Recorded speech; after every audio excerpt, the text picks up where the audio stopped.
In this video, I'm going to be discussing how to settle a restraining order case. My name is Veronica. I'm a restraining order defense attorney here in California, and I help people put their cases behind them so that they can enjoy their lives and their freedom. I'm also the creator of a course called Defeat the DVRO, in which I teach you everything that you need to know to win your restraining order hearing. If that is something that you're interested in, you can get your free first class via the link down below. And again, this video is about settling your case, and hopefully you can make that happen and make it stick. But in the event that you can't, make sure that you're as prepared as possible. And that's exactly what I teach you in the class. Okay, so let's jump right in. The first situation where you might want to settle the case, and this is very common, is where the petitioner reaches out to the respondent, sends a text message, maybe goes through a third party, and says that they want to drop the restraining order. So you think, great, right? And dropping the restraining order is very easy. There's paperwork that the petitioner can file, but the petitioner can also just simply not show up at the restraining order hearing. The problem is, let's say the petitioner says, I'm really sorry I filed a restraining order against you. Let's get back together, or let's continue to have contact. And they did dismiss the restraining order. They didn't show up at the hearing. It's been dismissed. The problem is that they can simply refile it unless you take certain steps to protect yourself. So I've actually had people call me where this happens and they were happy at first, but now maybe they've moved back in with the petitioner and the petitioner has them over a barrel. The petitioner is threatening implicitly or sometimes explicitly to refile the restraining order.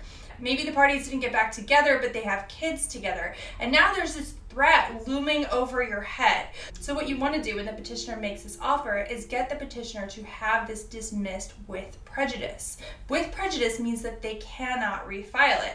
Now, you may be thinking, but I thought I can't contact the petitioner even if the petitioner contacts me. Well, yes, if the temporary restraining order was granted and that's in place, you cannot, either through a third party or on your own, respond to the petitioner. No matter how many times they contact you, you can't even say, that would be great, please do, please get the restraining order dismissed. The one exception is if you get an attorney. And I know that sucks because you have to pay an attorney, right? But most attorneys for this purpose, for just contacting the petitioner, responding to them, and having them sign a document, an agreement that says that the case will be dismissed with prejudice and filing that with the court, usually that's not going to be very expensive. But again, remember, you cannot contact them even through a third party. Even if the third party is contacting you, you can't do it. And if you do, and let's say that they change their mind or they were not serious to begin with, they can actually use your violation of the restraining order by contacting them, either by responding to them or responding to the third party with a message for the third party to give them.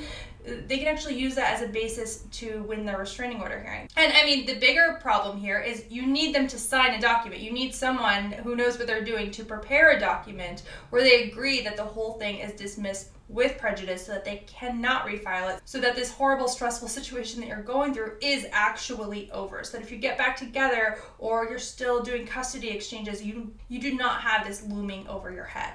Now, let's say the petitioner wants to drop the restraining order eventually, but not yet. Perhaps you've hired an attorney that has reached out to the petitioner to see if she's willing to settle, and she says, well, I still want the restraining order in place, but your attorney educates the petitioner on the fact that this will go on your record. This will show up in background checks for housing, for employment, and it can cause big problems for you.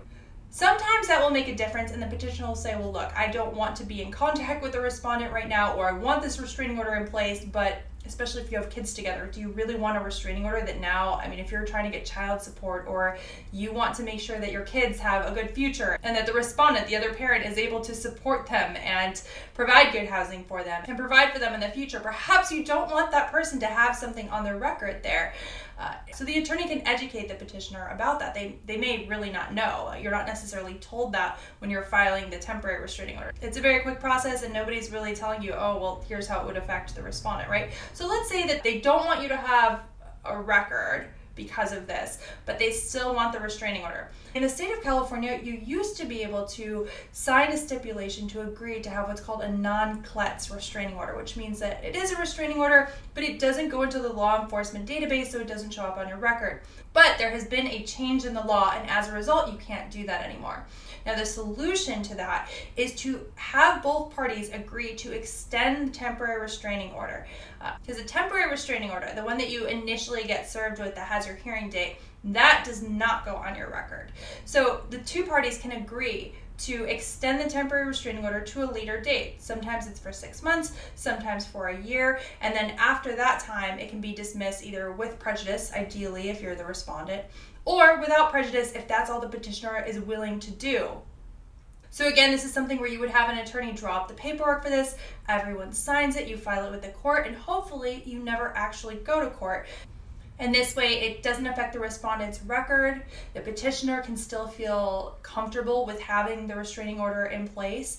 You can negotiate, and again, this has to be through an attorney. You can negotiate the terms of it. So maybe there is, if you have kids together, maybe there is some custody arrangement that you agree to in there as well. Maybe there are some additional agreements having to do with pets or the home or the cars or whatever it may be, and all of that can go into this agreement. I hope you are able to settle your case, but if you're not, you do need to be as prepared as possible, and that is exactly what I do for you in my course. So make sure you get your free first class, defeatthedvro.com, and that's in the description box down below. And if you did find the video helpful, please don't forget to like, subscribe, and ring the bell.